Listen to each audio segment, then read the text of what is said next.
2026వ సంవత్సరానికి మనం ప్రవేశించబోతుండగా గత సంవత్సరం అంతా ప్రభు మనల్ని అనేకమైనటువంటి విషయాల్లో కాపాడుతూ వచ్చాడు. అందుకని ఆయన పేరేంటంటే నమ్మదగిన వాడంట. ఆయన నమ్మదగిన వాడే కానీ మనము నమ్మదగని వారము. మనకున్నటువంటి గొప్పతనం ఏంటంటే ఎవరు మన ఎడల నమ్మకంగా ఉంటారో వారి ఎడల మనము అపనమ్మకస్తులంగా ఉండేటువంటి వారం. మనం అనేకమైనటువంటి విషయాల్లో చూపులేమి, చేష్టలేమి, క్రియలేమి, తలంపులేంటి, మాటలేంటి, ఇలా చెప్పుకుంటూ పోతే మానవులకి మానవుని మనస్సు అంట ఒక చిన్న మాట చెప్పి ముందుకు వెళ్ళడానికి ప్రయత్నిస్తా. మానవుని మనస్సు అంట కోతి లాంటిదంట. ఎలాంటిది? కోతి ఏ రోజు కూడా ఒక కొమ్మ మీద నికరంగా కూర్చొని ఉండదు. ఆ కొమ్మ మీద నుంచి ఈ కొమ్మ మీదకి, ఈ కొమ్మ మీద నుంచి ఈ కొమ్మ మీదకి అలా జంప్ చేస్తూ ఉంటుంది. అటు ఇటు ఎగురుతూ గెంతులేస్తూ ఉంటుందన్నమాట. మన మనసు కూడా ఎలాంటిదంటే మందిరానికి వచ్చినప్పుడు ఒకలా ఉంటాం, మందిరం బయట ఒకలా ఉంటాం, ఇంటి దగ్గర ఒకలా ఉంటాం, ఇంట్లో వాళ్ళతో ఒకలా ఉంటాం, ఇంటి చుట్టుపక్కల వాళ్ళతో మరోలా ఉంటాం. ఇది మన మానవ సహజమైనటువంటి రీతి. ఇలాంటి సహజమైనటువంటి రీతిని అని మనం చెప్పుకుంటున్నాం, కానీ దేవుడు దాన్ని ఏమంటున్నాడు తెలుసా? వేషధారణ అంటున్నాడు. అర్థమైందండి? ఏమంట? వేషధారణ. వేషధారణకి మంచి ఉదాహరణ ఏంటంటే ఏమది? తొండ ఊసరవెల్లి. ఊసరవెల్లి ఏం చేస్తుంది? ఏ చోటుకి వెళ్తే ఆ చోటికి తన రంగును మార్చుకుంటూ వస్తుంది. అలాంటి ఊసరవెల్లితనం లేకపోతే వేషధారణ దేవుడు అంగీకరించేటువంటి వాడు కాదు. చాలా కొద్ది సమయమే తీసుకుంటాను, చాలా కొద్ది సమయం తీసుకుంటాను, కానీ చాలా ఎక్కువ సమయం ఇస్తాను. ప్రతి ఒక్కరము ఈ సమయము ఒప్పుకోలు సమయం. ప్రభువా, నా స్థితి లాంటిది. గత సంవత్సరం అంతా అనేకమైనటువంటి విషయాల్లో, ఎక్కడ ఏ విషయాల్లో నువ్వు కోరినంతగా నేను ఎక్కడ ఉండలేకపోయాను, ఆ విషయాల్లో దయతో ఏం చేయాలి? నన్ను మన్నించు ప్రభువా, నన్ను క్షమించు అని ఆయన దగ్గర క్షమాపణ కోరుకున్న వారమే, పరిశుద్ధపరచబడిన వారంగా. ఒక చిన్న మాట చెప్తాను. ఏమంటే మనం ఎట్లా ఉండకూడదంటే రక్షించబడిన పాపులంగా. ఎలాంటి పాపులం అంట? రక్షించబడిన తర్వాత ఇంకా పాపులేంటి? కానీ రక్షించబడిన తర్వాత కూడా ఎట్లున్నాం మనం? పాపులంగా ఉంటూ వచ్చాం. కాబట్టి రక్షించబడిన పాపులంగా ఉండకూడదు, కానీ ఎట్లుండాలంటే కడగబడిన పరిశుద్ధులంగా. అనుదినము ఎట్లుండాలంటే అనుదినము కడగబడేటువంటి అనుభవంలో మనం ముందుకు కొనసాగవలసిన వారంగా ఉంటున్నాం. మన వ్యక్తిగతమైనటువంటి జీవితాల్లో కడుగుబట్టు కొరకు ప్రభువా, నీ రక్త ప్రోక్షణ చేత మమ్మల్ని కడుగు, నన్ను పరిశుద్ధపరచు.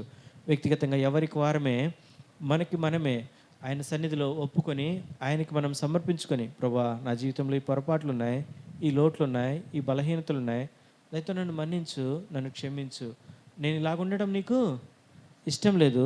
నేను ఎలా ఉండాలని నువ్వు కోరావో అలాగున లేకుండా అపవిత్రంగా, అయోగ్యంగా నేను 2026వ సంవత్సరానికి లేకపోతే కొత్త సంవత్సరానికి నేను వెళ్ళడానికి నాకు ఇష్టం లేదు ప్రభువా అని చెప్పి మనల్ని మనం ఆయనకు అప్పగించుకొని మన జీవితాలను ఆయనకు సమర్పించుకున్న వారమై యోగ్యంగా, ఎట్లంట? అర్హులంగా, ఎట్లంట?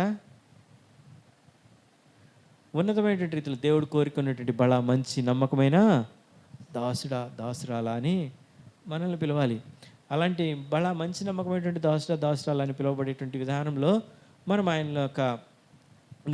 మనకు అనుగ్రహించినటువంటి నూతన సంవత్సరానికి ప్రవేశించుట కొరకు మొదటిగా ఒప్పుకోలు. ప్రభువా, నా పతనాలు ఇక్కడ ఉన్నాయి, నా జీవితంలో అపజయాలు ఇక్కడ ఉంటూ వచ్చాయి.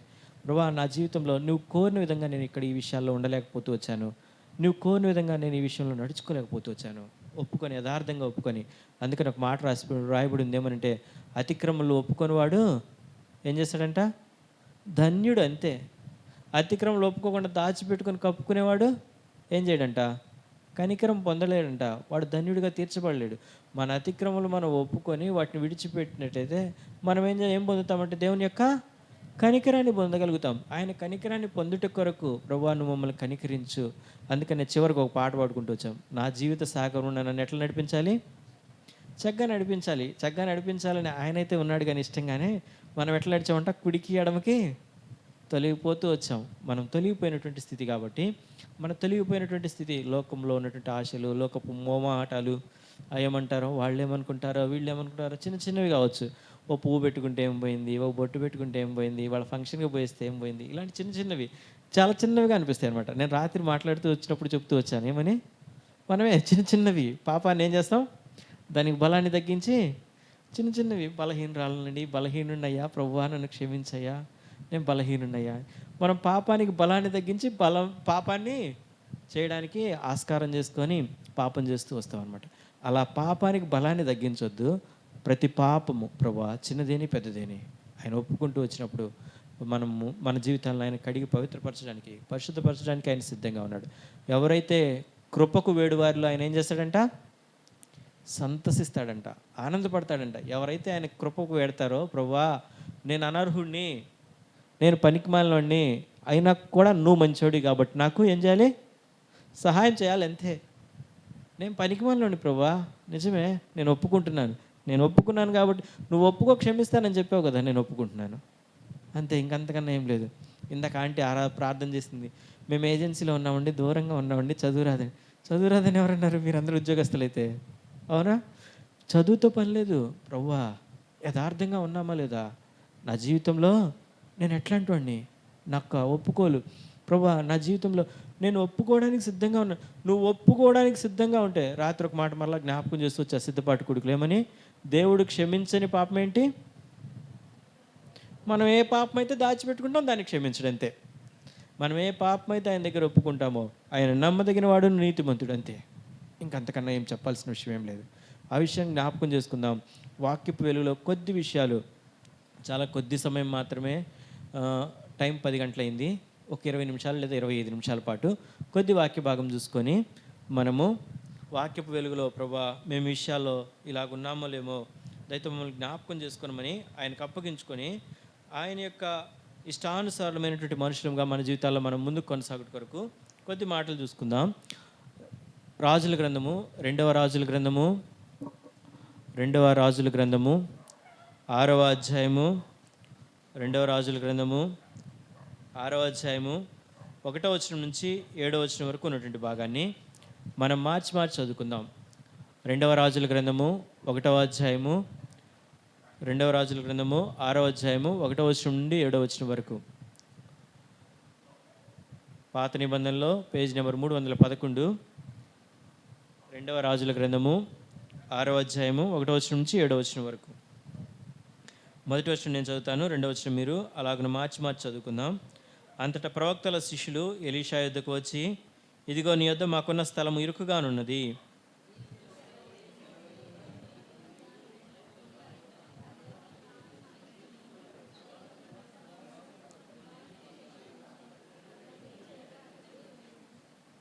మూడవ వచనము, ఒకడు దయచేసి నీ దాసులమైన మాతో కూడా నీవు రావాలని కోరగా అతడు నేను వచ్చేదను అని చెప్పి వారితో కూడా పోయిను. వారు యొర్దాను వచ్చి మ్రానులు నరుకుచుండ్రి. 5వ వచనము, ఒకడు దూలం నరుకుచున్నప్పుడు గొడ్డలి ఊడి నీటిలో పడిపోగా వాడు, అయ్యో నా ఏలినవాడా, అది ఎరువు తెచ్చినదని మొరపెట్టను గనుక ఆ దైవజనుడు అది ఎక్కడ పడినని అడిగాను. వాడు అతనికి ఆ స్థలంను చూపించగా అతడు కొమ్మ ఒకటి నరికి నీళ్లలో వేయగా గొడ్డలి తేలిను. 7వ వచనము అందరం కలిసి చదువుకుందాం. అతడు దానిని పట్టుకొనమని వానితో చెప్పగా వాడు తన చేయి చాపి దాన్ని పట్టుకొనిను. చాలండి, ప్రార్థన చేసుకుందాం. ప్రేమగల పరలోకమందున మా తండ్రి, మీ ఘనమైన పరిశుద్ధమైన స్తోత్రాలు ప్రభువా. మరోసారి వాసానికి వస్తున్నాం. నీ వెంటనే నమ్మదగినటువంటి వాడు, నీ కృపా బాహుళ్యం చొప్పున, నీ విశ్వాసం చొప్పున మీరు మమ్మల్ని జ్ఞాపకం చేసుకుంటారండి ప్రభువా. అయినా మేము ఎక్కడో తండ్రి ఏజెన్సీ ప్రాంతంలో మారుమూల ఉంటూ వస్తున్నాం, కొండపల్లిలో. అయినప్పటికీ మీరు మమ్మల్ని వెతికి రక్షిస్తూ వచ్చారు.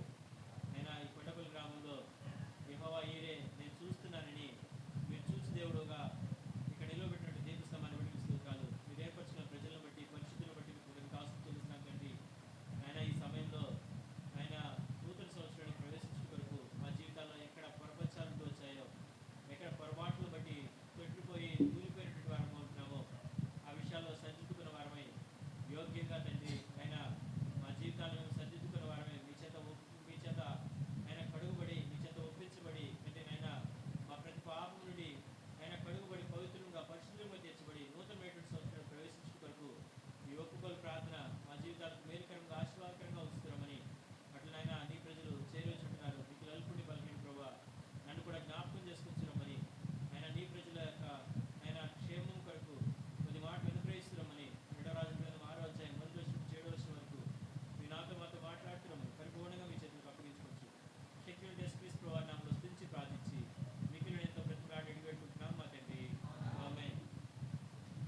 రెండవ రాజుల గ్రంథము 6వ అధ్యాయము 1వ వచనం నుంచి 7వ వచనం వరకు ఉన్నటువంటి భాగాన్ని మనం చదువుతూ వచ్చాం.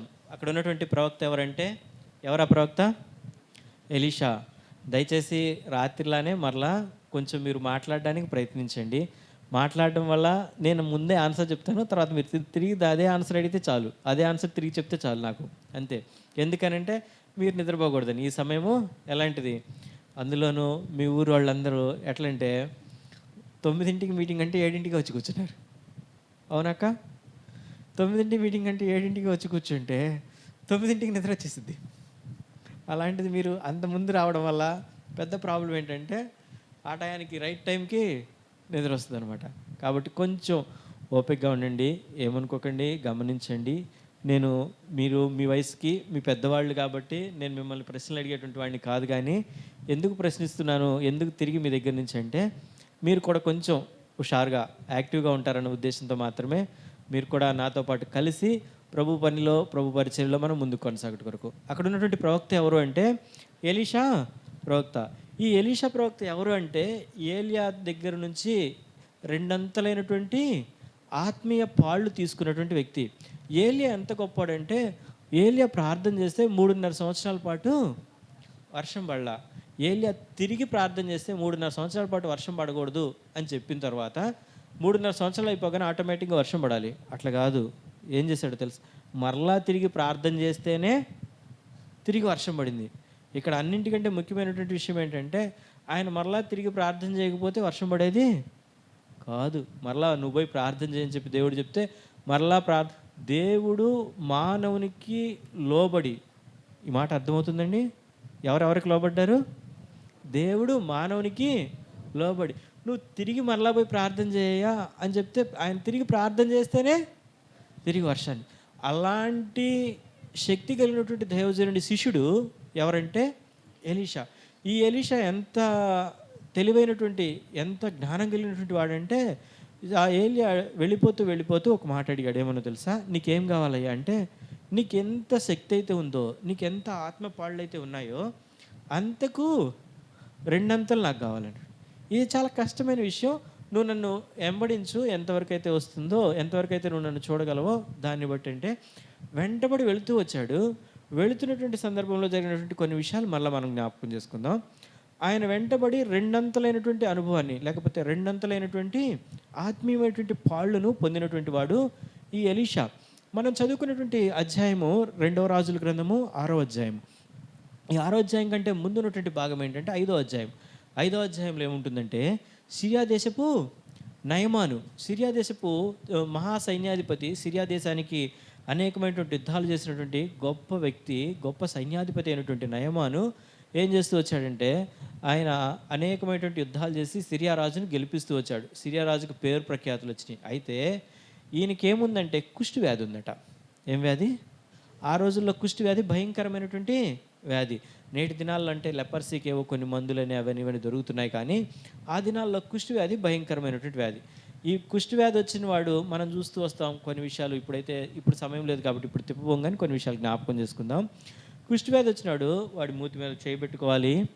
వాడు వెనక తాటి మట్ట లాంటిది ఒకటి కట్టుకొని, వాడు నడిచిపోయిన మార్గంలో ఇంకెవ్వరు నడవడానికి లేదు. అంత వాడు ఏమో నడుచుకుంటూ పోవాలంటే పై పెదవితో కింది పెదవిని మూసుకోవాలి. ఎట్లా? ఇలా మూసేసి అపవిత్రుణ్ణి వాడి మాట కూడా అర్థం అవ్వకూడదు అనమాట. పై పెదవితో కింది పెదవిని మూసేసి ఎలా చేయాలంటే వాడు అపవిత్రుడిని అరుస్తూ పోవాలి. వాడు అపవిత్రుడు, కుష్టి వ్యాధి వస్తున్నాడని జనాలందరూ పక్కకు వెళ్ళిపోతారు. వాడు వెళ్ళిన రూటు ఎవరైతే ఆ కుష్టి వ్యాధి వ్యక్తి ఉన్నటువంటి వ్యక్తి వెళ్ళిన రూటు, ఆ దోవలో వెనుకున్నటువంటి వాడి నడుముకు ఒక మట్ట లాంటిది, తాటి మట్ట లాంటిది ఒకటి కట్టుకుంటూ వెళ్తే దాన్ని ఈడ్చుకుంటూ వెళ్ళినప్పుడు ఆ దోవంతా క్లియర్ చేయబడుతుంది అనమాట. ఆ అపవిత్రత అంతా తొలగిపోవడం కొరకు తానే అపవిత్రుడిని చెప్పుకుంటూ తుడుచుకుంటూ వెళ్ళాలి. ఇలాంటి వ్యాధిని కుష్టి వ్యాధి అంటారు. కుష్టి వ్యాధి ఉన్నటువంటి వాళ్ళు ఆ దినాల్లో అలాగుండేవాళ్ళు. ఇప్పటికీ కూడా కుష్టి వ్యాధి వాళ్ళకి సపరేట్గా బయట ఊరి చివర శిబిరాలు కడుతూ ఉన్నారనమాట. ఇలాంటి ప్రత్యేకమైనటువంటి విధానంలో ప్రత్యేకంగా ట్రీట్ చేసేటువంటి వ్యాధిగ్రస్తుడైనటువంటి నయమాను ఎలీషా దగ్గరికి వచ్చాడు. ఎలీషా దగ్గరికి వస్తే ఎలీషా చెప్పాడు, యోర్దాను నదిలోకి వెళ్ళి 7 మార్లు మునిగితే నీవు పసిపిల్లవాని దేహం వలె మారి, ఆయన స్వస్థత పొంది వెళ్ళిపోయాడు. 5వ అధ్యాయంలో స్వస్థత ఉంది. 6వ అధ్యాయంలో చూస్తే ఏముంటుందంటే, ఏముంది 6వ అధ్యాయంలో? ఈ యొక్క మనం చదువుకున్నటువంటి భాగం, ఆ యొక్క సూచక్రియను మనం చూస్తాం. చివరి మళ్ళీ 7వ అధ్యాయంలోకి వస్తే, 7వ అధ్యాయంలో ఏముందో తెలుసా? శుభవర్తమానం ఉంది. 7వ అధ్యాయం 1వ వచనం ఎవరైనా చదవగలరు? 2వ రాజుల గ్రంథము 7వ అధ్యాయము 1వ వచనము.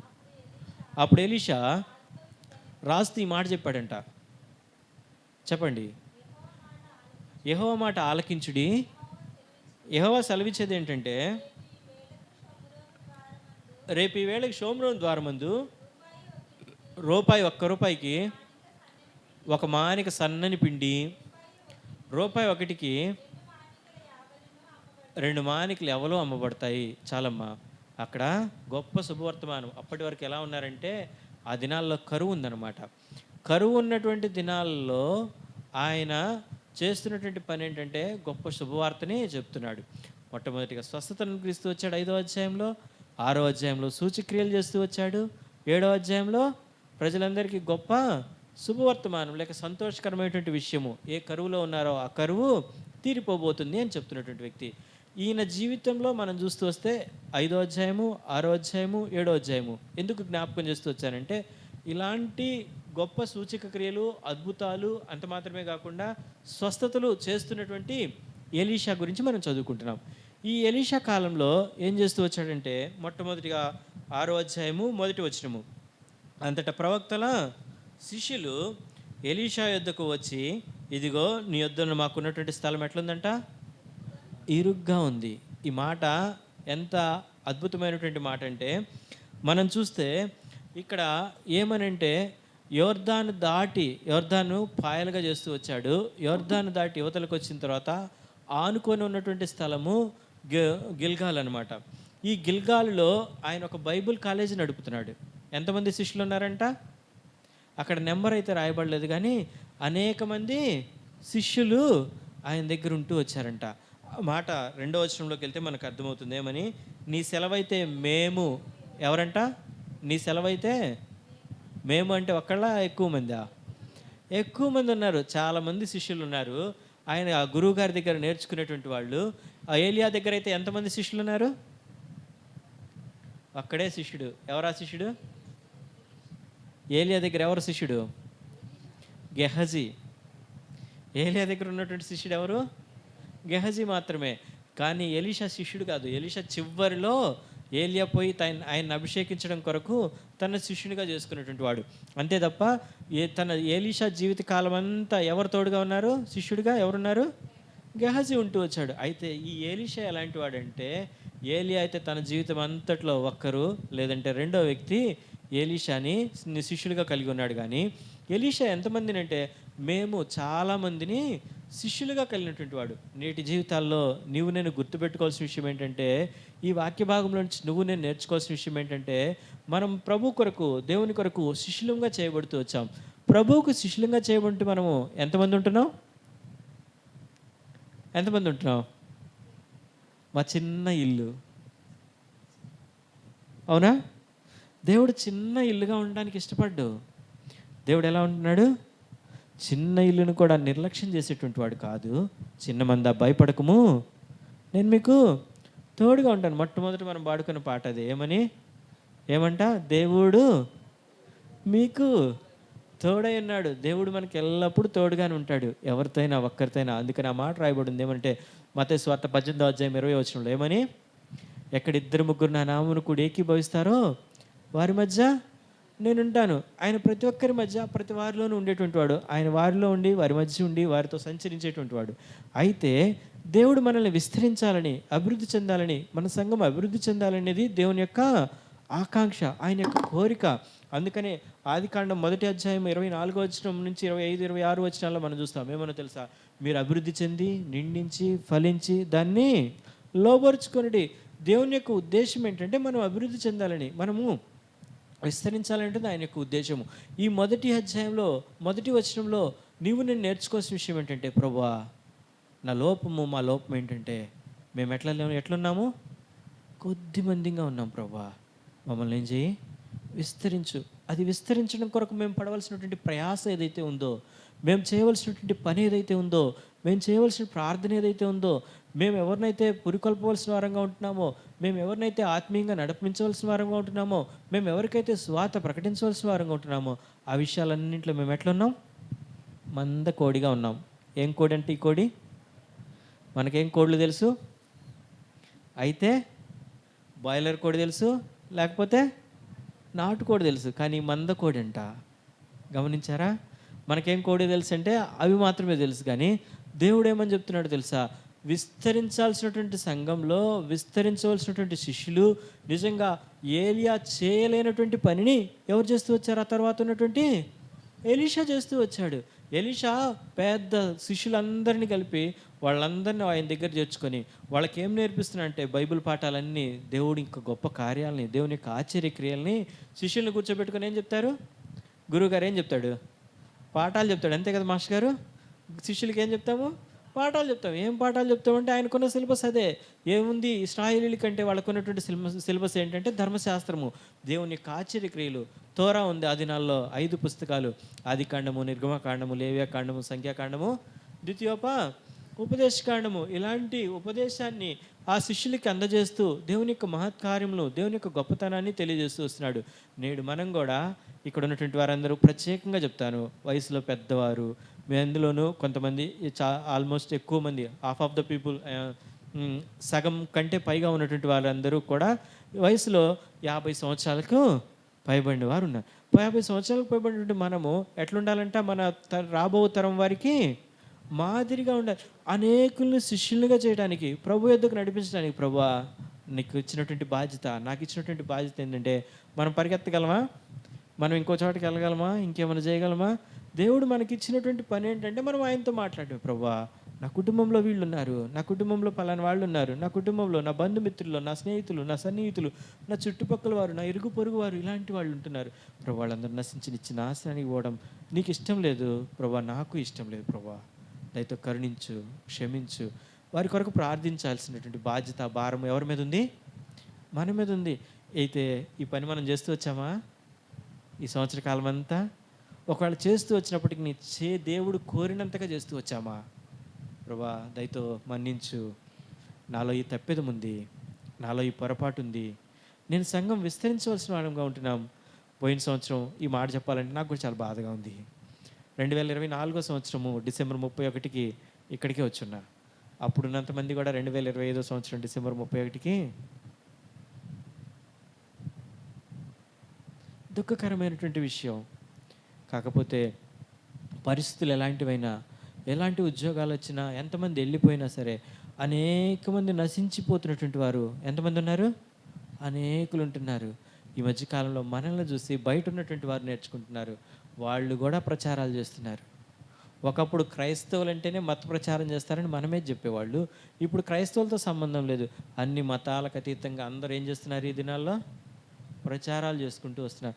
అన్యులు వ్యర్థమైనటువంటి వాటిని నశించిపోయే నిత్య నాశనానికి నడిపించే వాళ్ళు ప్రకటిస్తూ వస్తుంటే, నిత్య జీవానికి నడిపించేటువంటి మన దేవుని గురించి మనం ఎలాగో ప్రకటించవలసిన వారం. ఇలాంటి భారం మన మీద ఉంచబడితే మనం ఎంత మందకోడిగా ఉన్నాం.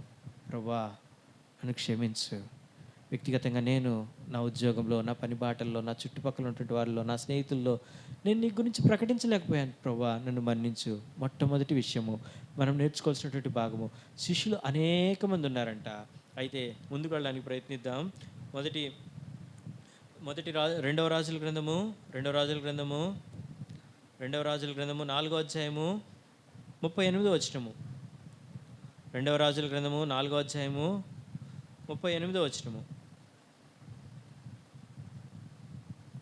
2వ రాజుల గ్రంథము 4వ అధ్యాయము 38వ వచనము. ఎలీషా గిల్గాలుకు తిరిగి రాగా ఆ దేశమందు క్షామం కలిగి ఉండును. ప్రవక్తల శిష్యులు ఎక్కడ కూర్చున్నారంట? ఆయన సమక్షంలో కూర్చొని ఉండి, చాలమ్మా, అతడు తన సమక్షంలో ఏం చేస్తున్నారంట? కూర్చొని ఉన్నారు. మనం ఎంతమందిని కూర్చోబెట్టుకుంటున్నాం మన సమక్షంలో? ఎలీషా ఎంత పనిమంతుడో చూడండి. ఎలీషా ప్రభు పని ఎడల, ప్రభు యొక్క కార్యాల ఎడల ఎంత ఆసక్తిగా ఉన్నాడు. మనం కూడా కూర్చోబెట్టుకుంటాం చుట్టుపక్కల వాళ్ళందరినీ కదా.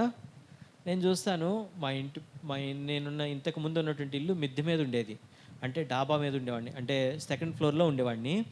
సెకండ్ ఫ్లోర్ నుంచి పైనుంచి చూస్తే చిన్న చాటలో 4 చిన్నుల్లిపాయలు తెచ్చుకొని ఒక ఆవిడ కూర్చుంటుంది. 4 చిన్నుల్లిపాయలు ఒలవడానికి 6 చుట్టూ చేరి కూర్చుంటారు. ఎంతమంది స్త్రీలు? ఎన్ని ఉల్లిపాయలు? 4 చిన్న ఉల్లిపాయలు చాట్లో తెచ్చుకొని వలవడానికి 6 కూర్చున్నారు. ప్రియమైనటువంటి సోదరి సోదరుడా, నువ్వు వాక్యం చెప్పడానికి నా మాట వినేవాళ్ళు ఎవ్వరు లేరండి, వాళ్ళు రావట్లేదని చెప్పాల్సిన పని లేదు. స్త్రీలు ఎంత మంచివాళ్ళు అంటే, ముఖ్యంగా స్త్రీలకు చెప్తున్నాను, ఎంత మంచివాళ్ళు అంటే, నువ్వు ఉత్త పుణ్యానికి అరుగు మీద కూర్చుంటే చాలు, వాళ్ళే వచ్చి కూర్చుంటారు చుట్టుపక్కల. నాకు అన్న వాళ్ళ ఇంట్లో ఈరోజు అతిథిగా కొంచెం నివాసం ఇచ్చారు. వాళ్ళ ఇంటి పక్కన నేను పైనుంచి కిందకి చూస్తే అక్కడ 4 ముస్లింలు ఉన్నారు. వాళ్ళు ఎప్పుడు చూసినా, ఏ టైంలో నేను బయటకు వచ్చి చూసినా కూడా 4 ముస్లింలు అక్కడే కూర్చొని ఉంటారు. వాళ్ళు కూర్చోవడంలో ఏం చేస్తున్నారు తెలుసా? ఆ 4 వచ్చే వాళ్ళని పోయే వాళ్ళని అందరినీ కూర్చోబెట్టి మీటింగ్ చెప్తున్నారు. ఒక్కొక్కళ్ళకి అరగంట చొప్పున మీటింగ్ చెప్పి పంపిస్తున్నారు. వ్యర్థమైనటువంటి మాటలు మాట్లాడడానికి వాళ్ళకున్న ఆసక్తి, ప్రభు మాటలు చెప్పడానికి మనకు ఉండాలి కదా. ప్రభువా, నేను ఎంత వెనకబడి ఉన్నాను, నీ పని అంటే, నీ పరిచర్య అంటే. ఆ శిష్యులను ఎలీషా అలా లేడు, తన కాలం అలా ఊరికే వెళ్ళబొచ్చులా. ఏమంట, వాళ్ళందరినీ ఏం చేస్తున్నాడు? అతని సమక్షమందు కూర్చోబెట్టుకొని వాళ్ళకి బోధిస్తూ ఉన్నాడు. రెండవదిగా చూద్దాం, 2వ రాజుల గ్రంథము 6వ అధ్యాయము 2వ వచనము.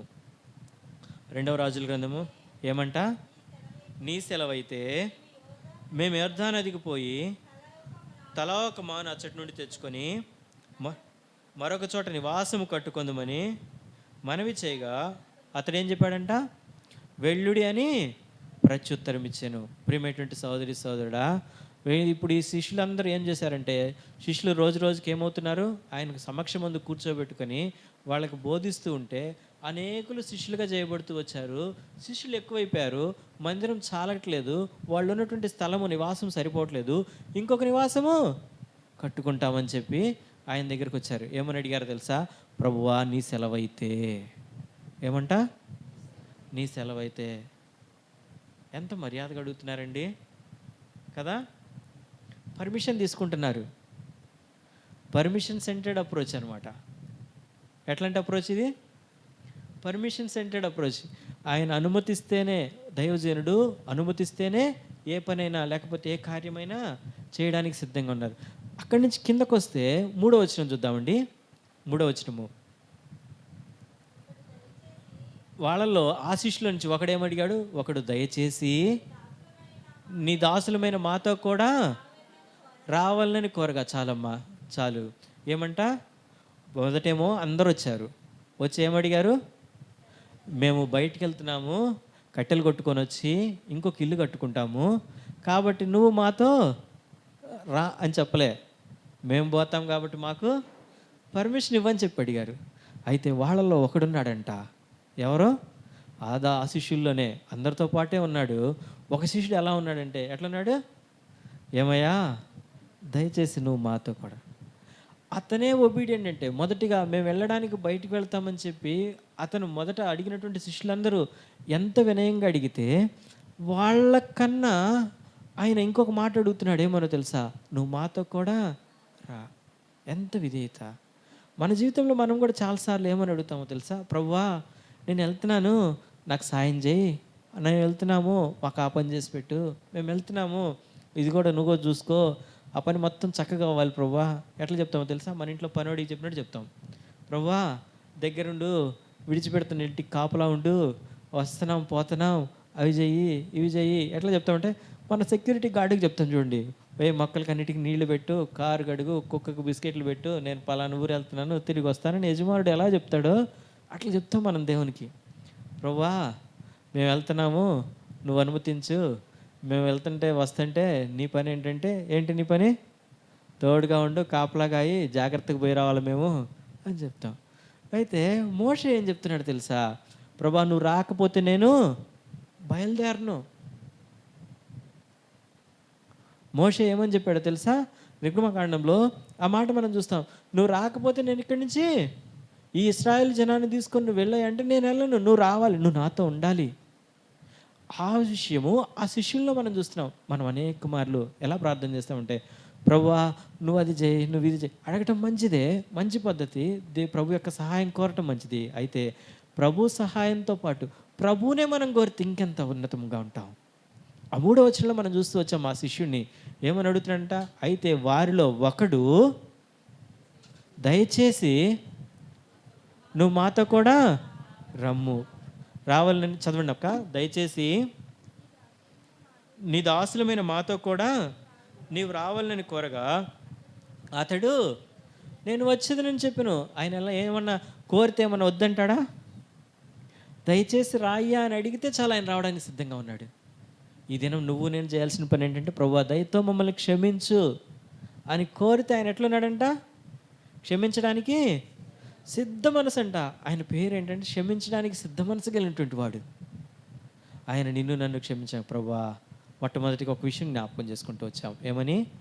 అనేకులను శిష్యులుగా చేయాల్సినటువంటి వారము. ఆ విషయాల్లో వెనకబడి ఉన్నాం ప్రభువా.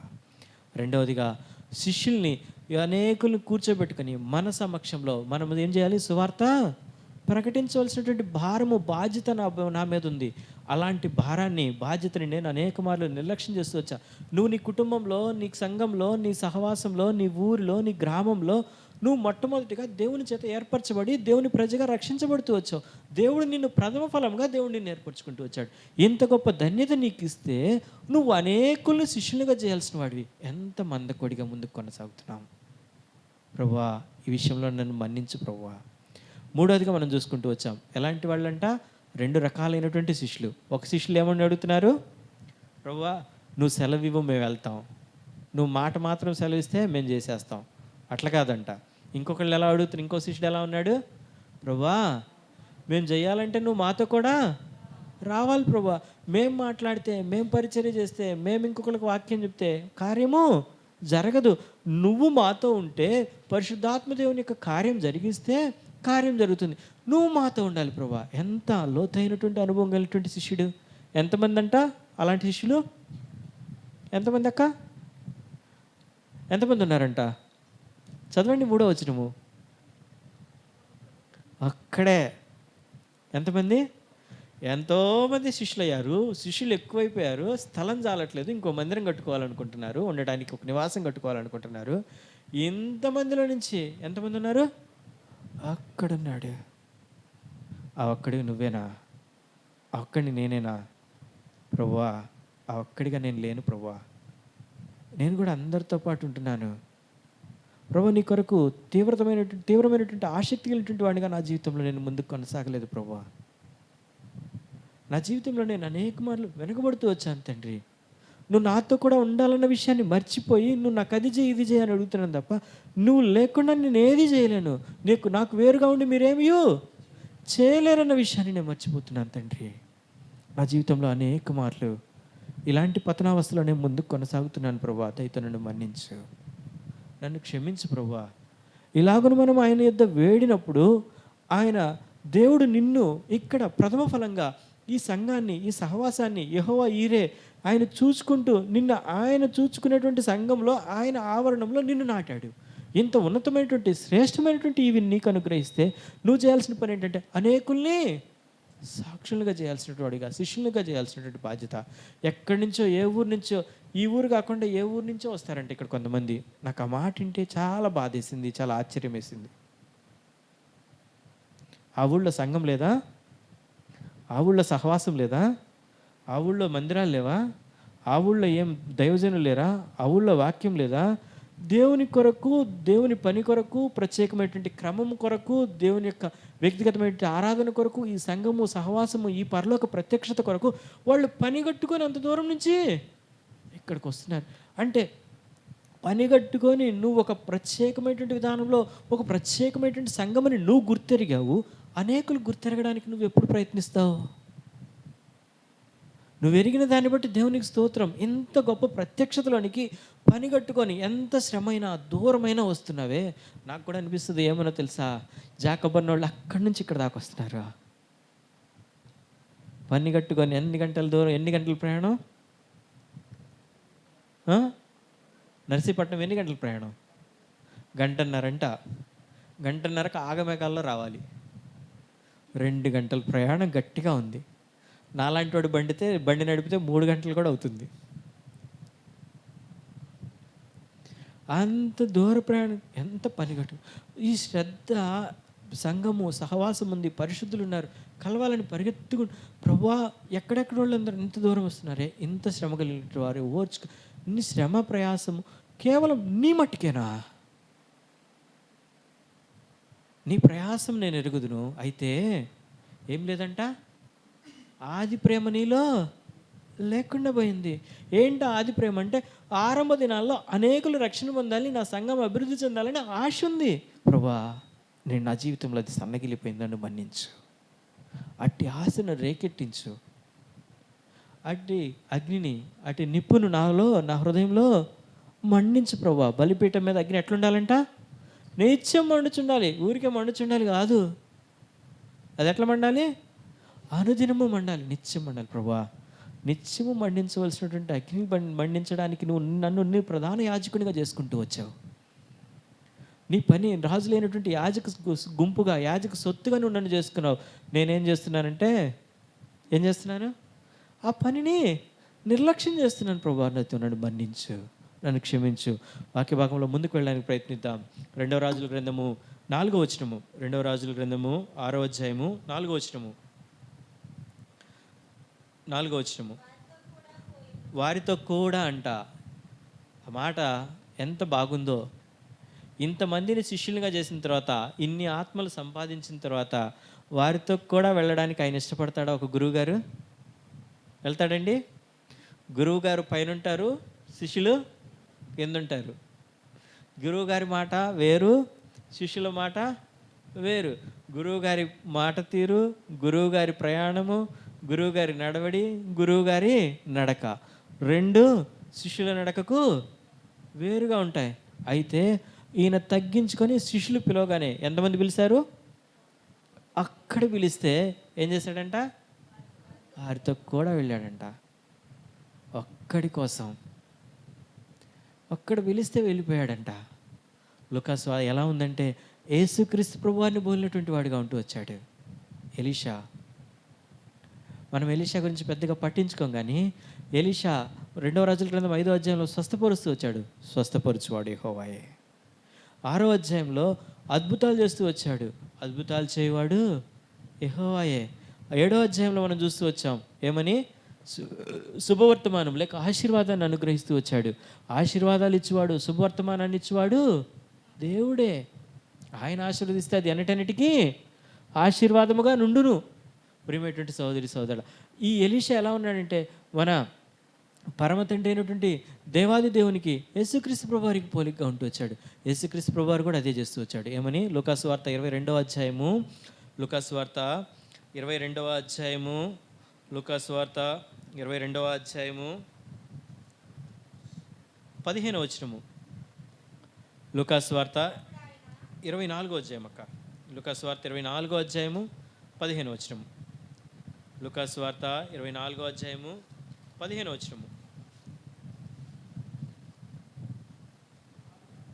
వారు ఆలోచించుకొనిచుండగా ఎవరు వచ్చారంట? యేసు తానే దగ్గరికి వచ్చాడంట. ఆయన దిగి రావడానికి అవసరం లేదు. ఆయన అప్పటికీ ఏమై ఉన్నాడు?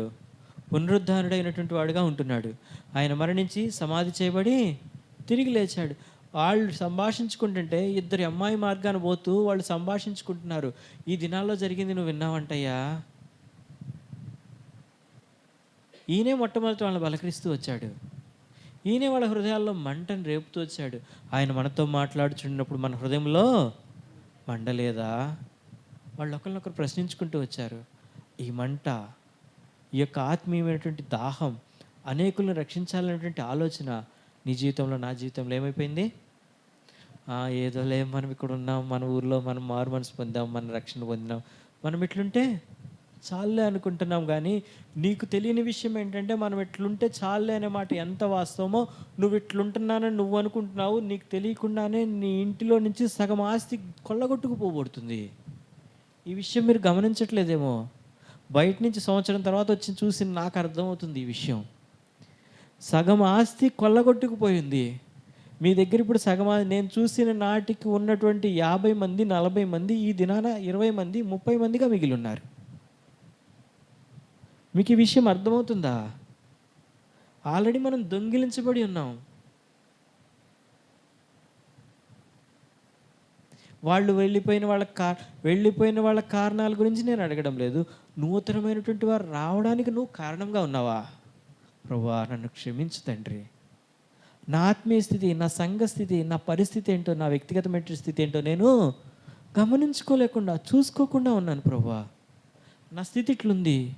దయతో నన్ను, నా సంఘాన్ని తిరిగి ఏం చేయాలి? కట్టు ప్రభువా, సమకూర్చు ప్రభువా, పునరుద్ధరించు ప్రభువా అనేటువంటి విధానంలో మనం ఆయన దగ్గర ఒప్పుకుంటూ, ఆయన యొక్క క్షమాపణ కోరుతూ, ప్రభా ఆ పని కొరకు, ఆ పరిచర్య కొరకు మమ్మల్ని నియమించు, అనేకుల్ని మందిరంలోనికి, లేకపోతే అనేకుల్ని నీ వెలుగులోనికి, అనేకుల్ని నిత్య నాశనంలో నుంచి నిత్య జీవంలోనికి నడిపించడం కొరకు మమ్మల్ని సాధనాలుగా, మార్గంగా ఉంచుకో ప్రభువా. ఎలీషా అలా ఉన్నాడు. ఒక్క మనిషి పిలిస్తే యేసు తానే వారి దగ్గరకు వచ్చి, యేసుక్రీస్తు వారికి సాదృశ్యంగా ఎలీషా తన పొందినటువంటి రెండంతల లేక 2 పాళ్ళ ఆత్మను దుర్వినియోగపరుచుకోవడం లేదు. అనేకుల్ని శిష్యులుగా మార్చడానికి సిద్ధపడి ఉన్నాడు. ప్రభువా, మాకైతే ఈ గొప్ప రక్షణ ఇచ్చావు. ఈ రక్షణ మేమేం చేస్తున్నాం? నిర్లక్ష్యం చేస్తున్నాం. నిర్లక్ష్యం చేయకుండా అలక్ష్యం చేసి ఉంటే, ఈ రక్షణ యొక్క విలువ నీకు తెలుసుంటే, ఇంత గొప్ప రక్షణను మనం ఎలాగో నిర్లక్ష్యం చేస్తామని అనేకులు అయ్యో, ఇటు మరణమునకు లోనగు శరీరం నుండి అనేకులను రక్షించాలి. ఇటు మరణమునకు లోనైనటువంటి శరీరం నుంచి నేను రక్షించబడుతూ వచ్చాను. అనేకులు ఇంకను నశించి నిచ్చిన నాశనానికి పోయేటువంటి వారుగా ఉంటారు. వారిని రక్షించాల్సిన బాధ్యత నా మీద ఉందన్న ఆలోచన నీకు నాకుందా? ప్రభువా, ఇట్లా నేను లేకుండా ఉన్నాను ప్రభువా, దయతో నన్ను మన్నించు, నన్ను క్షమించు ప్రభువా.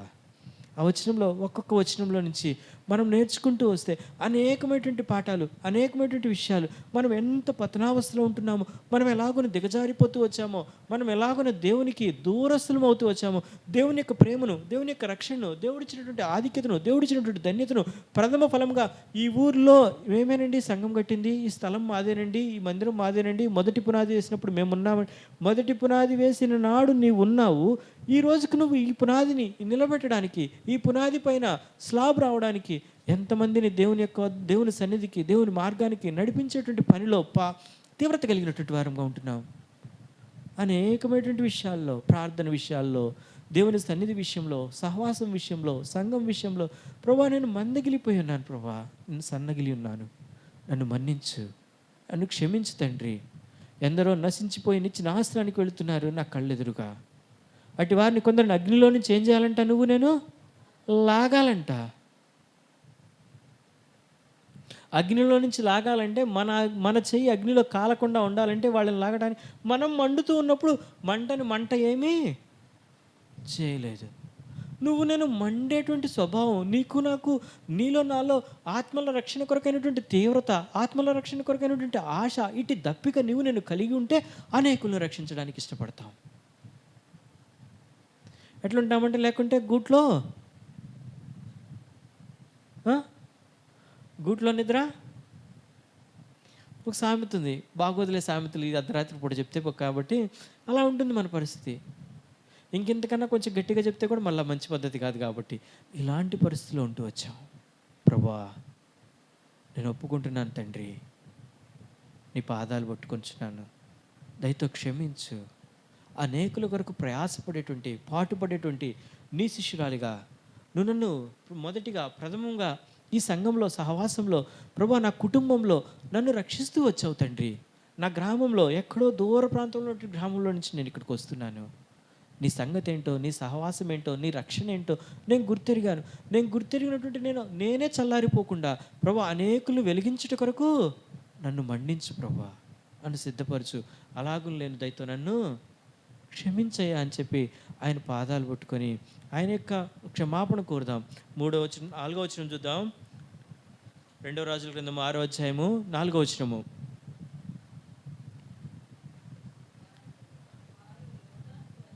వారితో కూడా ఆయన ఎక్కడికి వచ్చాడంట? యోర్దానుకు వచ్చాడు. ఎక్కడికి వచ్చాడు ఆయన? వచ్చింది ఆయన యోర్దాను. ఈ యోర్దాను ఏంటో తెలుసా? యోర్దాన్ అంటే ఎవరికి లెక్కలేదు? యోర్దాన్ అంటే ఎవరికి లెక్కలేదు? ఎలీషాకి లెక్కే లేదు. యోర్దాన్ని ఏం చేస్తూ వచ్చాడంట? నయమాన్ని పంపించి యోర్దాన్లో మునిగితే నువ్వు బాగుపడతావు అంటే నయమాన్ ఏమన్నాడో తెలుసా? మా ఊళ్ళో చాలా నదులు ఉన్నాయండి, ఆ నదుల కంటే గొప్ప నది ఈ యోర్దాను. ఏం చెప్పాడక్క నయమాను? మా ఊళ్ళో చాలా నదులు ఉన్నాయండి, ఆ నదుల కంటే ఇదేమన్నా గొప్ప నదా? యోర్దాన్ అనే మాటకు అర్థం ఏంటంటే మరణము. యోర్దాన్ అనే మాటకు అర్థం ఏంటి? మరణము. మరణం దగ్గరికి ఎవరు వచ్చారంట? నశించిపోతున్న దగ్గరికి, మరణించేటువంటి దాని దగ్గరికి ఎలీషా ఒక్క శిష్యుడు పిలిచాడని వచ్చాడంట. ఒక్క సమరయ స్త్రీ కోసం యేసుక్రీస్తు ప్రభువారు ఆయన ఎక్కడికి వెళ్ళాడంట? సుఖాన్ అనేటువంటి గ్రామానికి బయలుదేరి వెళ్ళిపోతూ వచ్చాడు. పాపిష్ఠురాలైనటువంటి స్త్రీ కోసం ఆయన ఎంత ప్రేమ! ఈ ఎలీషాకి యోర్దాన్ అంటే లెక్కే లేదు. బయలుదేరిపోతున్నాడు ఏలియాను పట్టుకోవడానికి. యోర్దాన్ అనేది అడ్డొచ్చింది. ఏం చేశాడు? మీద ఉన్నటువంటి దుప్పటి తీసి యోర్దాన్ ఒక దెబ్బ కొట్టాడంట. అది 2 పాయలుగా చీలిపోయింది. దాటుకొని అవతలికి వెళ్ళిపోయాడు. యోర్దాన్ అంటే ఎన్నికేలే.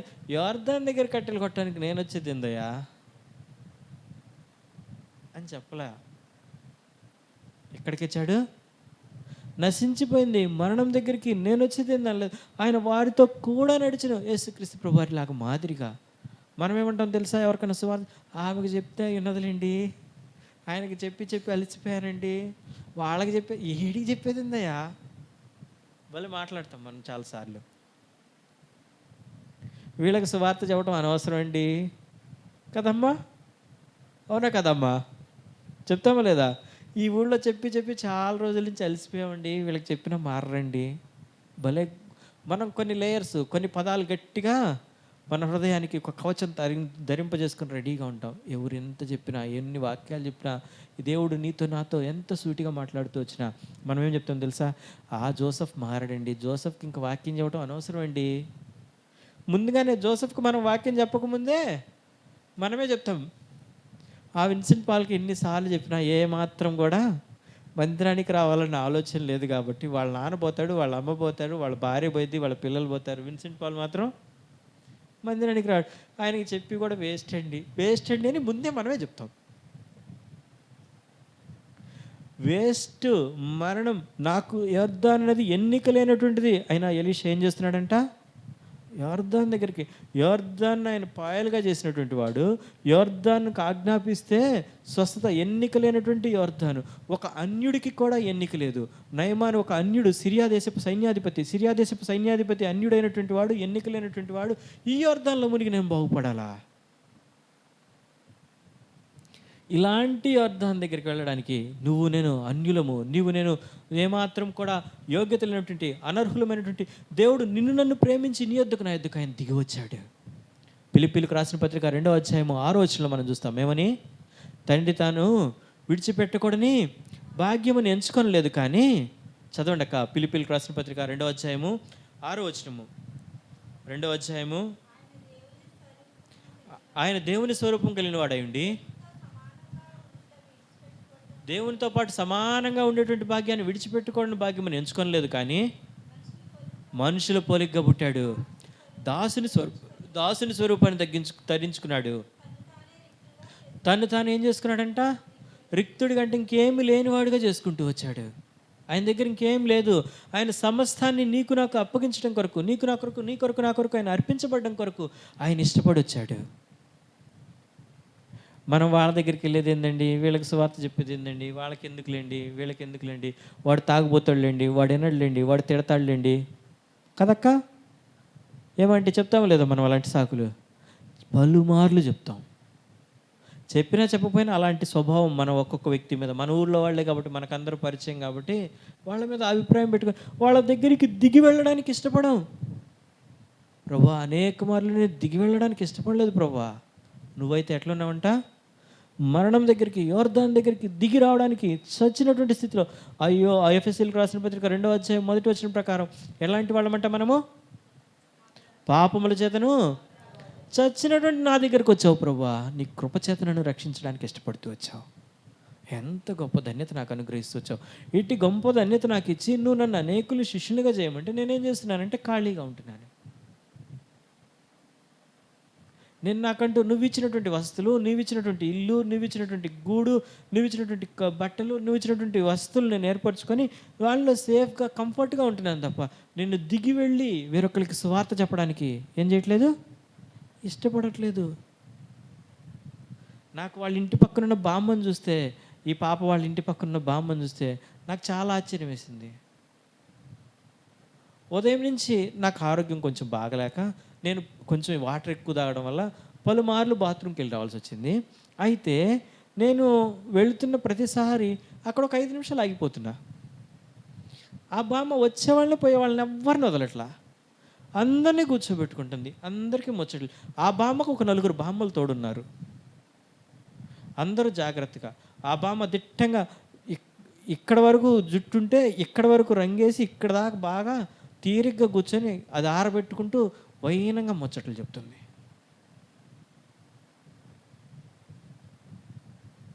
ఒక బామ్మ వ్యర్థమైన ముచ్చట్లు చెప్పడానికి అంత తీరిగ్గా ఉంది. మనకి ఎలా ఉంది శ్రద్ధ?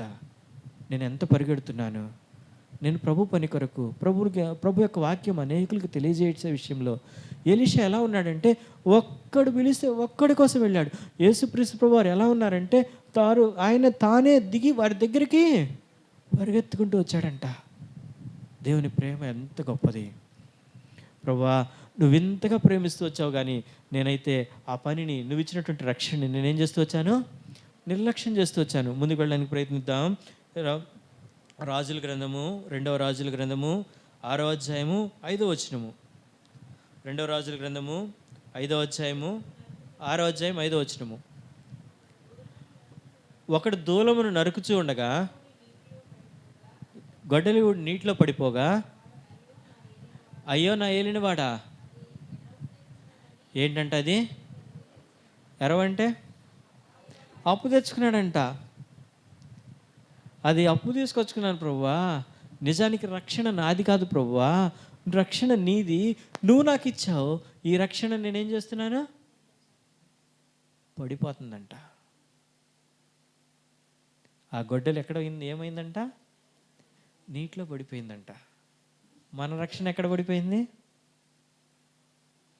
టీవీ సీరియల్లోనా, ముసలమ్మ ముచ్చట్లలోనా, వాట్సాప్లోనా, ఫేస్బుక్లోనా, వ్యర్థమైనటువంటి పోకిరి మాటల్లోనా, అల్లరి చేష్టల్లోనా? ఎక్కడ పడిపోయింది మన రక్షణ?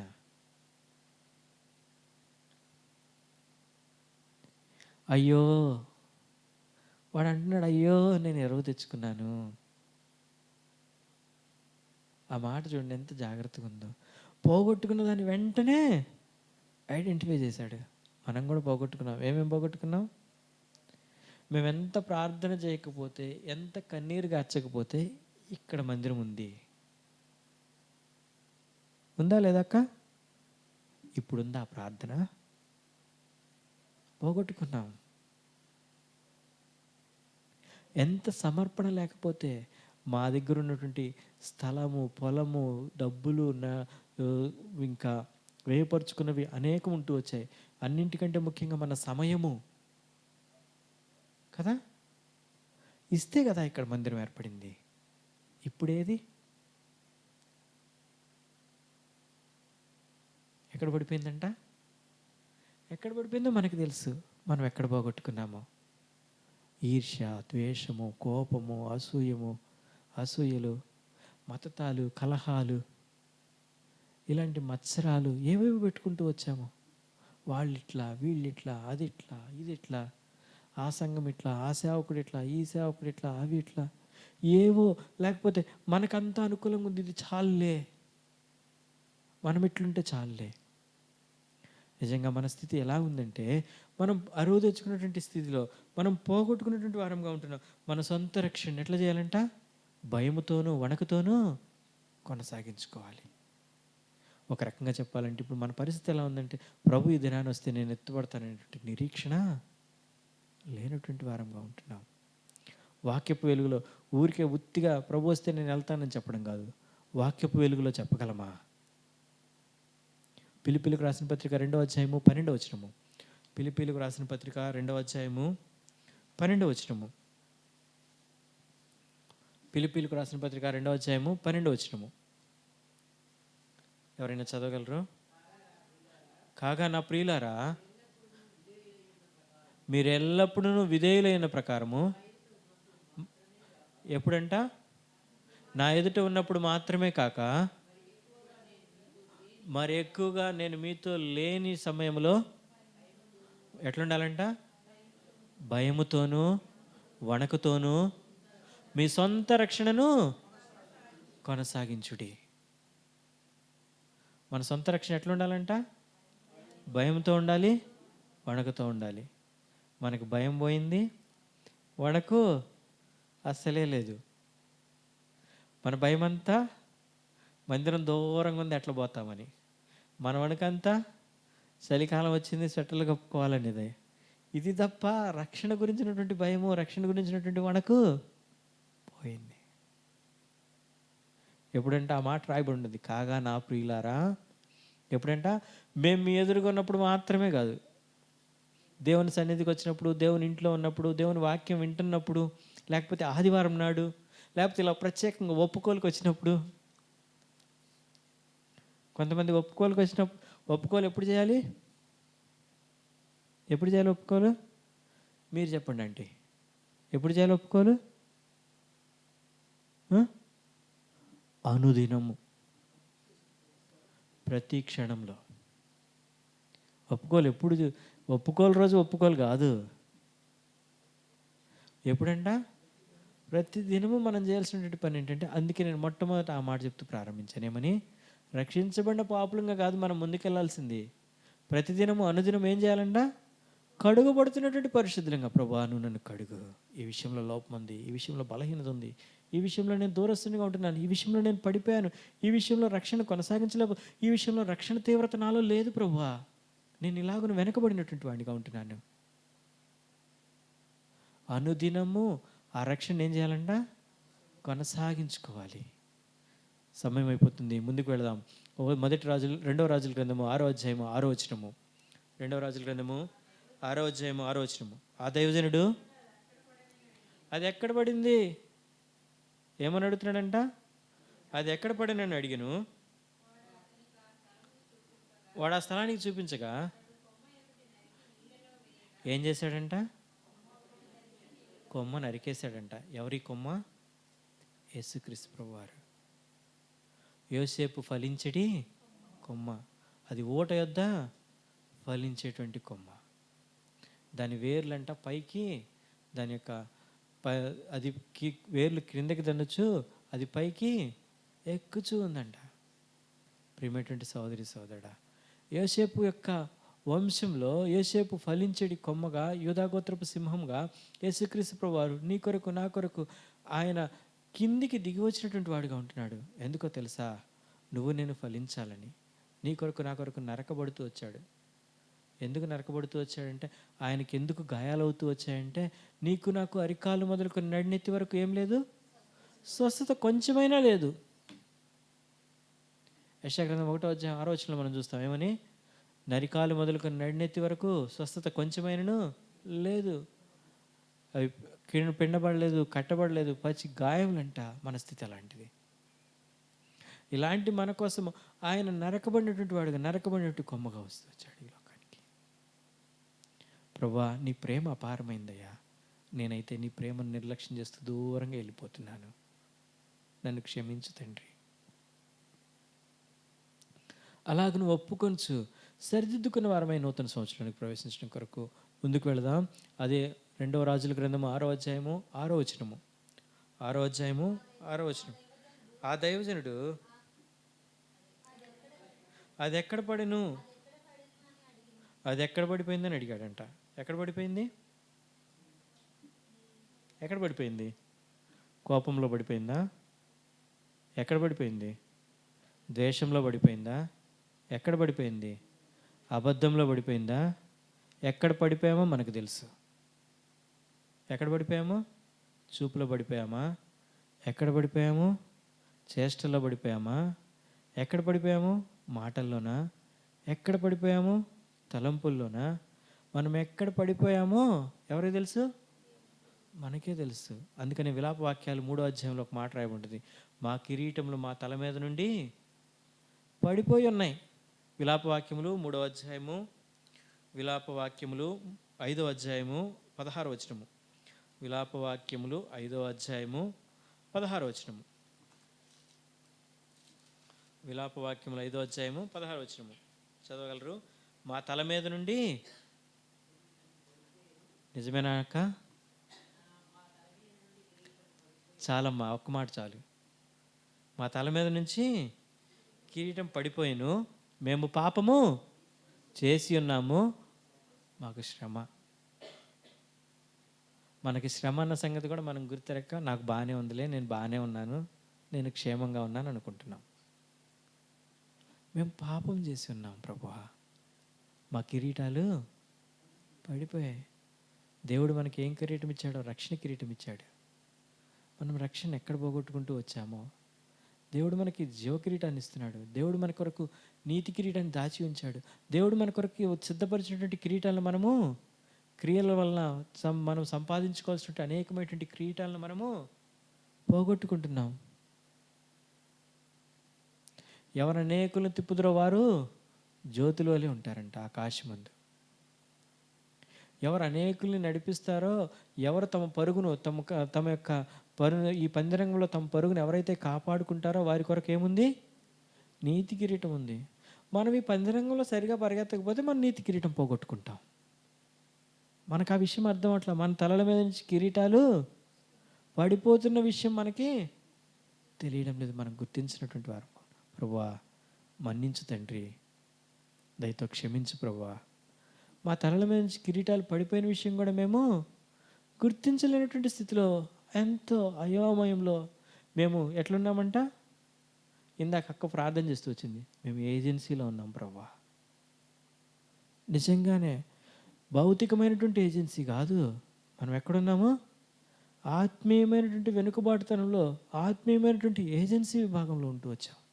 ప్రభువా మా స్థితి ఇది. భౌతికమైన ఏజెన్సీది ఏముందక్క?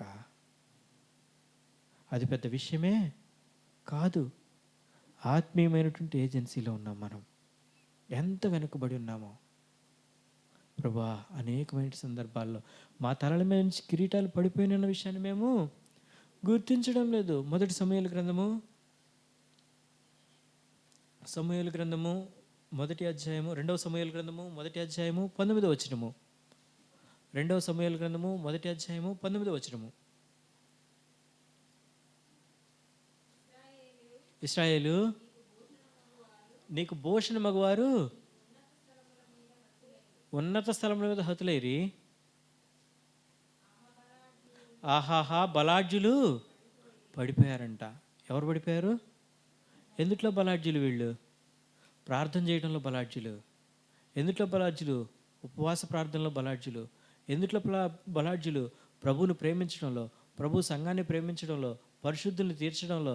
ఇలాగున బలాఢ్యులైనటువంటి వారు. అక్కడ ఉన్నటువంటి భాగము ఎవరి గురించి వ్రాయబడుతూ వచ్చిందంటే, యోనాతాను చనిపోయాడు. యోనాతాను పడిపోయినప్పుడు, సౌలు చనిపోయినప్పుడు దావీదు మహారాజు చెప్తున్నాడు, బలాఢ్యులైనటువంటి వారు పడిపోయారు. నీ జీవితంలో, నా జీవితంలో మనకు బలం ఏంటంటే దేవునితో మాట్లాడేటువంటిది, దేవునితో ప్రార్థించేటువంటి అనుభవం, వాక్యం అనుభవం, దేవుని సంఘము, సహవాసము, పరిశుద్ధులు, అందరితో కూడా ఐక్యపరచబడేటువంటి లక్షణం. వీటన్నింటి విషయంలో ఇలాంటి బలాన్ని చేకూర్చేటువంటి బలాఢ్యులు నీలో అనేక మంది బలాఢ్యులు ఉన్నారు.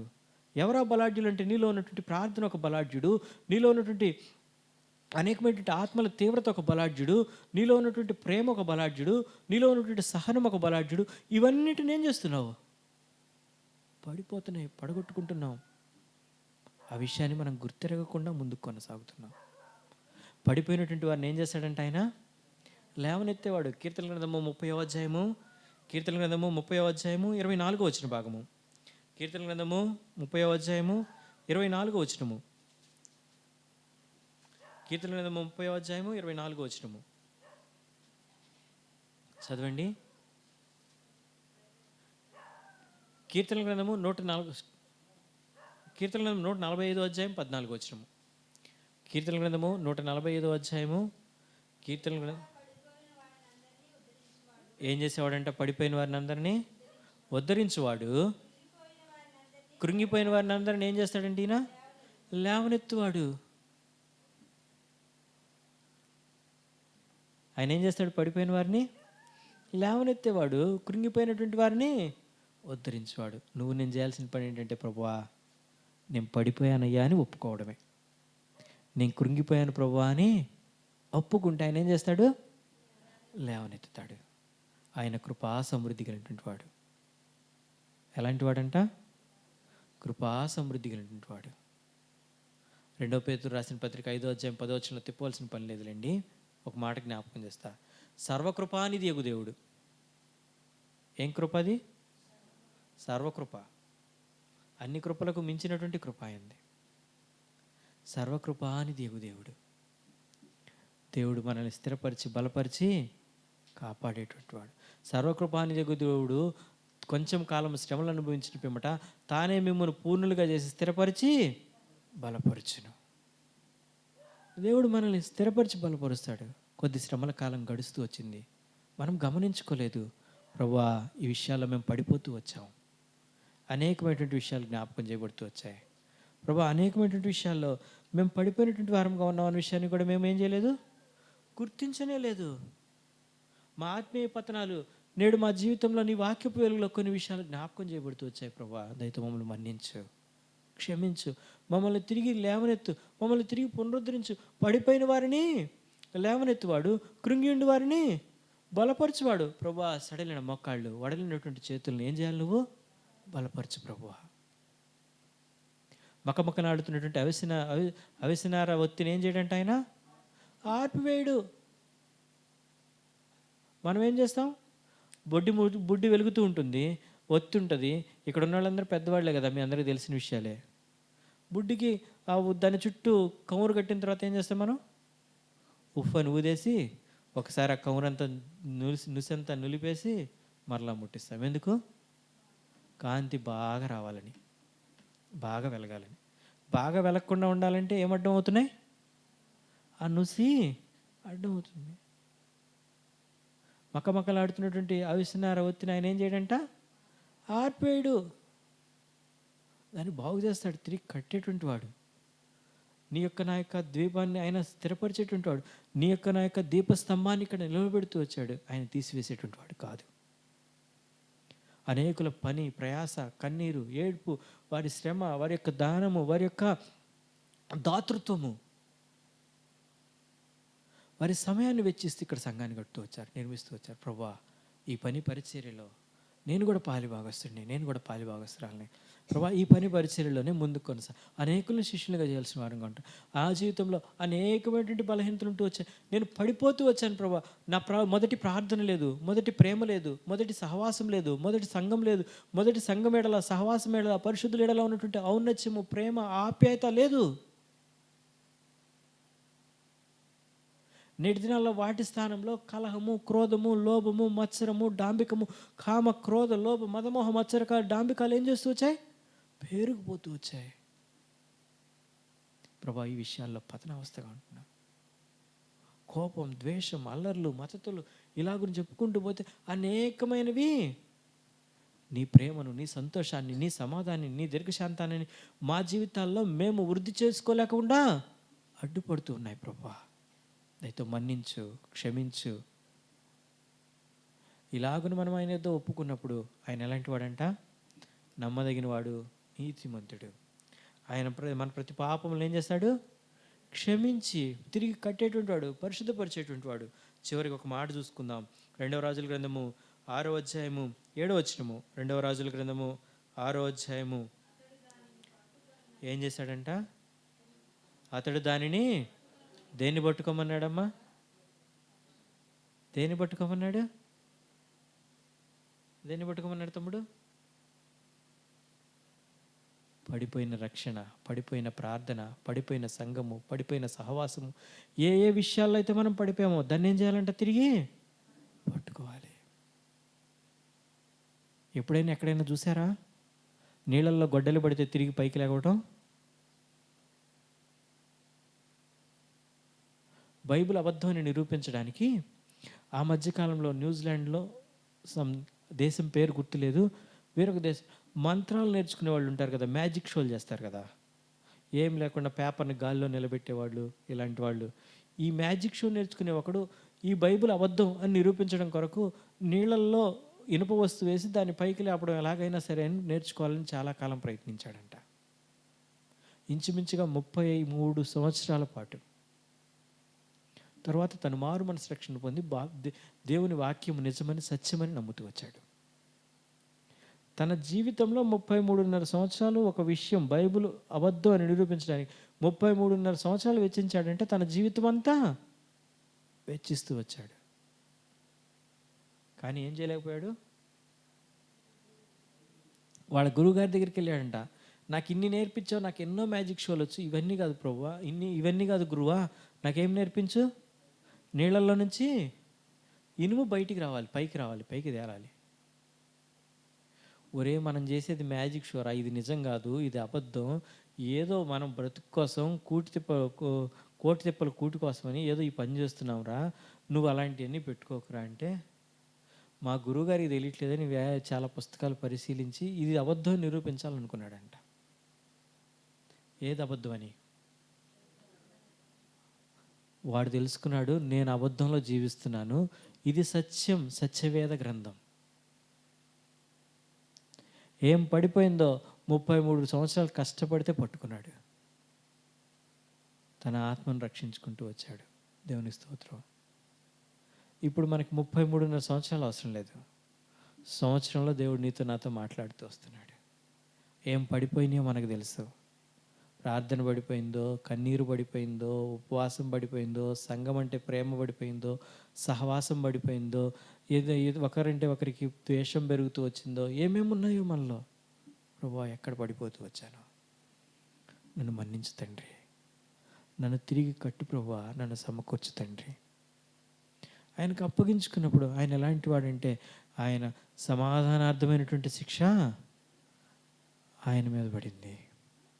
ఆయన నీ కొరకు నా కొరకు నలగొట్టబడినవాడు, నిన్ను నన్ను క్షమించడానికి సిద్ధంగా ఉన్నాడు, కృపకు వేడువారిలో సంతసించేటువంటి వాడు. నువ్వు నేను ఆయన కృపను వేడుకుంటే చాలు, అంతే. ప్రభా నేను పడిపోయాను, తిరిగి పునరుద్ధరించు. ఇట్లా లోపాలతో బలహీనతలతో పడిపోయినటువంటి స్థితితో నేను ముందుకు వెళ్ళాలని ఇష్టపడట్లేదు తండ్రి, అయితే నన్ను జ్ఞాపకం చేసుకో ప్రభా. నాకు ఆత్మల విషయమైనటువంటి తీవ్రత లేకుండా పోయింది ప్రభా, నన్ను మన్నించు, నన్ను క్షమించు తండ్రి. నేను ఎక్కడ ఏ విషయాల్లో మందిరం అంటే ఆసక్తి లేదు, వారకూడికలు అంటే ఆసక్తి లేదు, దేవుని ఇల్లు అంటే, దేవుని సహవాసం అంటే, సంఘం అంటే ఏం లేదు, ఆసక్తి నశించింది ప్రభా, సన్నగిల్లిపోయింది ప్రభా. దేవుని ఇల్లు అంటే ఆసక్తి ఉంది, ఉండవలసిన ఆసక్తి, ఉండవలసినటువంటి పూర్ణమైనటువంటి పట్టుదలతో ఉండాలి. అందుకే ఆ మాట రాయబడింది ఫిలిప్పీయులకు రాసిన పత్రిక 2వ అధ్యాయంలో మనం చదువుతూ వచ్చామని, మీ సొంత రక్షణను ఏం చేయాలంటే మనము కొనసాగించాలి. ఎట్లా? భయముతోనూ, భయము విడిచి పాపం చేస్తున్నారంట. మనం ఎట్లున్నామంట? భయము విడిచి పాపం చేస్తున్నాం. కీర్తన గ్రంథంలో ఒక మాట రాయబడింది, గజగజ వణుకుచు ఆయన సన్నిధిలో సంతోషించుడి. ఎట్లా సంతోషించాలి? గజగజ వణికి వాడికి సంతోషం వచ్చిందండి?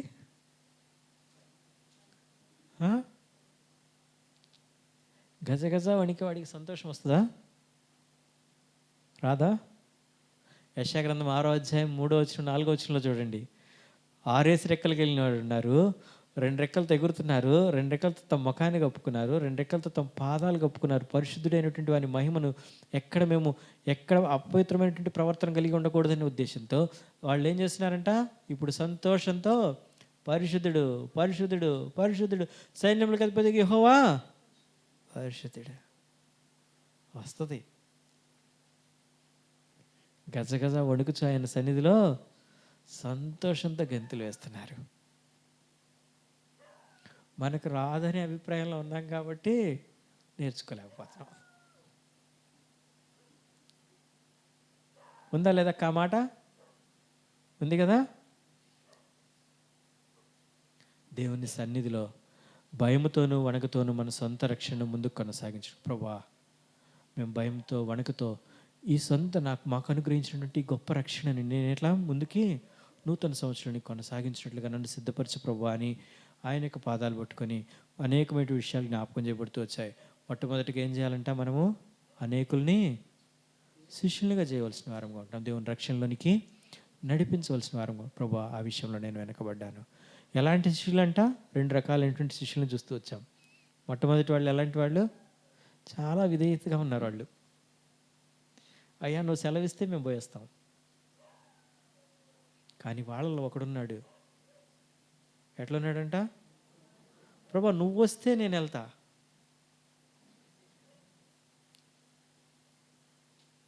పేతురు చూస్తాం వాళ్ళంటే ఆసక్తి ఏమని, నువ్వే అయితే నేను నడుస్తా. ఇంతమంది ఉంటే మనం పేతురు అక్కడి గురించే చెప్పుకుంటున్నాం. ఎందుకని, తనలో ఆసక్తి ఉంది. నీలో నాలో ఆసక్తి సన్నగిలిపోతుంది. లేదని నేను చెప్పుకోను, కానీ మనలో కూడా ఉంది ఆసక్తి. ఆ సమర్పణ, ఆ సన్నగిలిపాటు, ఆ సమర్పణ ఇప్పుడు మనం ఏం చేస్తూ వచ్చాం, వదిలిపెట్టుకుంటూ కోల్పోతూ వచ్చాం. కాబట్టి గమనించండి, ఎక్కడ ఏ విషయాల్లో మనము దూరంగా ఉంటున్నామో, అనేకులైనటువంటి శిష్యులను దగ్గర చేర్చుకుంటున్నాడంట. వాళ్ళందరికీ ఏం చేస్తున్నాడు, బోధిస్తూ వస్తున్నాడంట.